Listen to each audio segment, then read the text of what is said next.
ሰበር ዜና አሜሪካ በኢራን ላይ ከባድ የአየር ጥቃት ፈጸመች። በሌላ ዜና ህወሓት በአፋር በኩል የከባድ መሳሪያ ጥቃት ፈጽሞ በርካቶችን ገለዋል። በመቀለ ደግሞ የቤተ ክርስቲያን ተማሪዎችን እያፈሰ ይገኛል።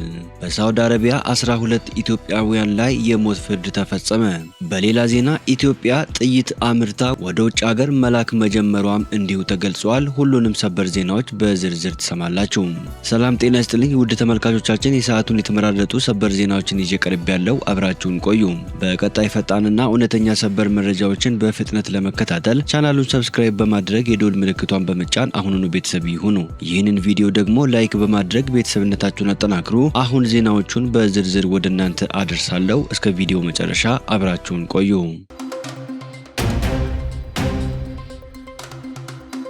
በቅድሚያ የአሜሪካው ፕሬዝዳንት ዶናልድ ጄ ትራምፕ ኢራን በሆርሙዝ የባህር በር በሚያልፉ መርከቦች ላይ ቢያንስ 4 የድሮን ጥቃቶችን መተኮሷን አስታወቁ።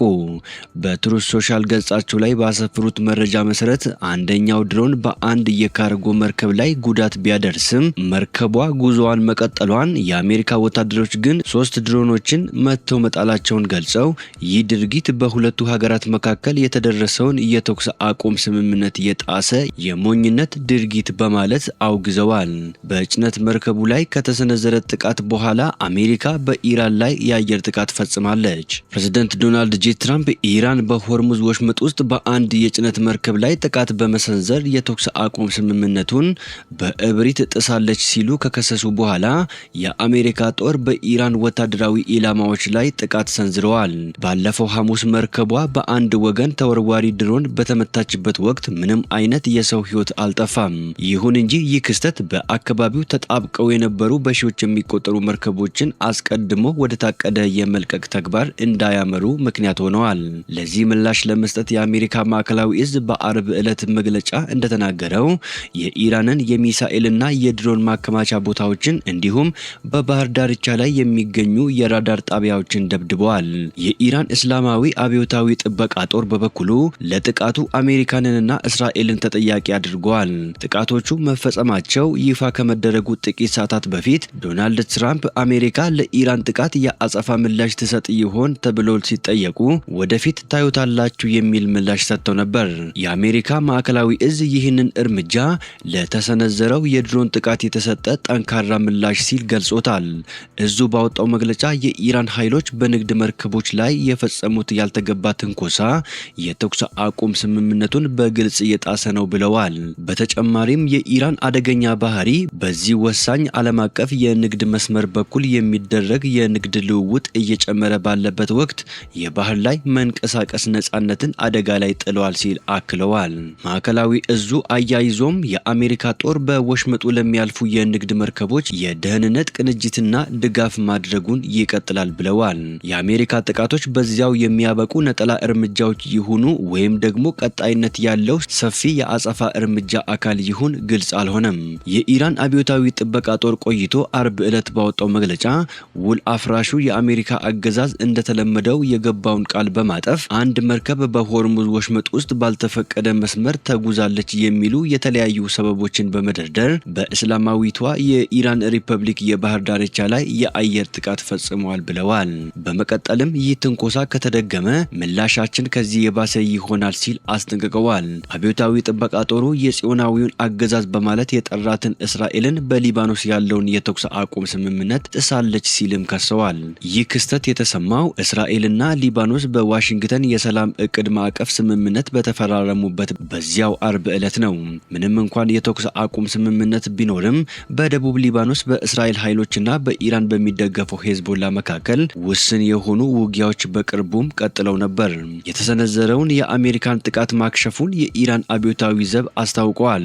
የኢራን እስላማዊ አብዮታዊ ዘብ የባህርና የአየር ኃይል ክፍሎች በሲዲክ ደሴት ላይ የተሰነዘረውን የአሜሪካ ጦር ጥቃት በተሳካ ሁኔታ ማክሸፋቸውን ገለጹ። የጦር እዙ ዛሬ ባወጣው መግለጫ የሀገሪቱን ግዛታዊ ሉዓላዊነት ለማስከበር በተደረገው የመከላከል እርምጃ የዩናይትድ ስቴትስ የጦር ኃይሎች ወደ ኋላ እንዲያፈገፍጉ መገደዳቸውን አስታውቀዋል። ወደ ሀገር ውስጥ ሰበር ዜናዎች ስንሸጋገር ህወሓት በአብዓላ አካባቢ በፈጸመው የከባድ መሳሪያ ጥቃት 16 ግመሎች ተገደሉ። በአፋር ክልል አብዓላ ከተማ አስተዳደር ሙርጋ ቀበሌ አሳልጌ በተባለ አካባቢ ላይ ህወሓት ለ3 ቀናት ተከታታይ የከባድ መሳሪያ ተኩስ መፈጸሙ ተነግረዋል።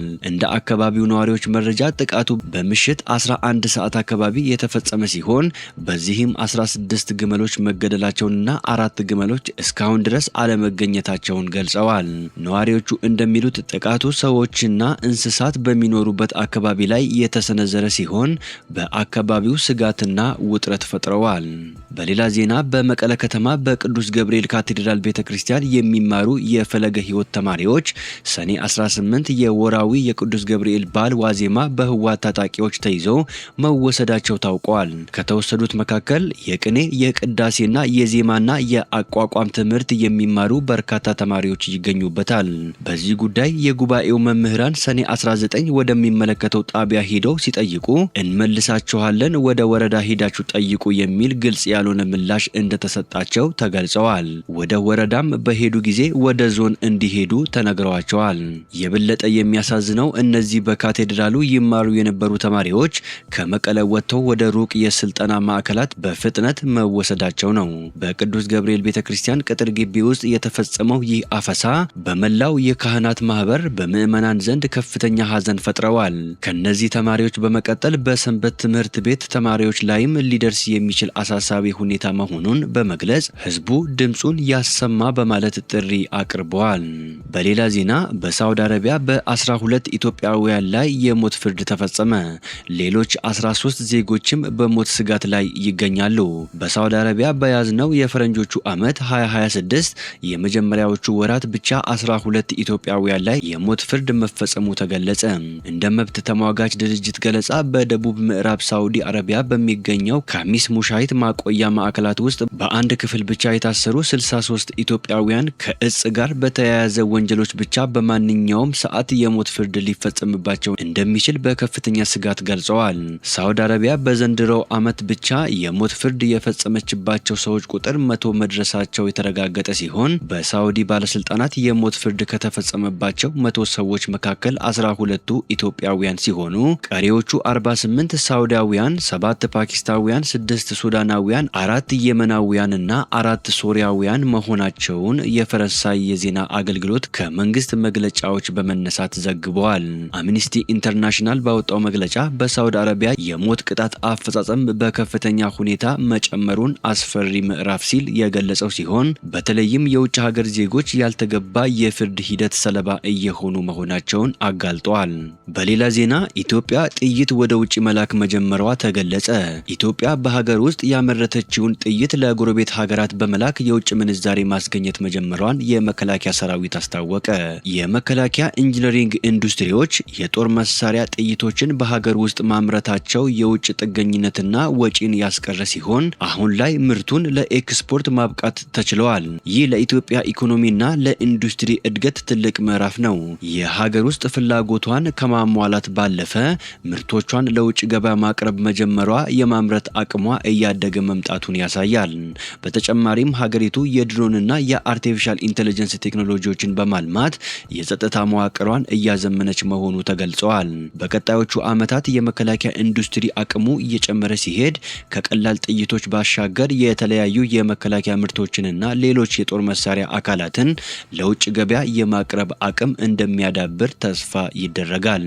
ይህ ሂደት በትክክል ከተጠናከረ ኢትዮጵያ በአፍሪካ የመከላከያ ኢንዱስትሪ ማዕከል ከሚሆኑ ሀገራት አንዷ ለመሆን እድል አላት ተብለዋል። ውድ ተመልካቾቻችን የሰዓቱን የተመራረጡ አጫጭር ሰበር ዜናዎች ወደ እናንተ ያደረስኳቸው ናቸው። ከሰዓታት በኋላ በሌላ ሰበር ዜናዎች እስከምንገናኝ በያላችሁበት የዓለም ዳርቻ ቸር ቆዩልን። ሰላም ለዓለማችን ይሁን።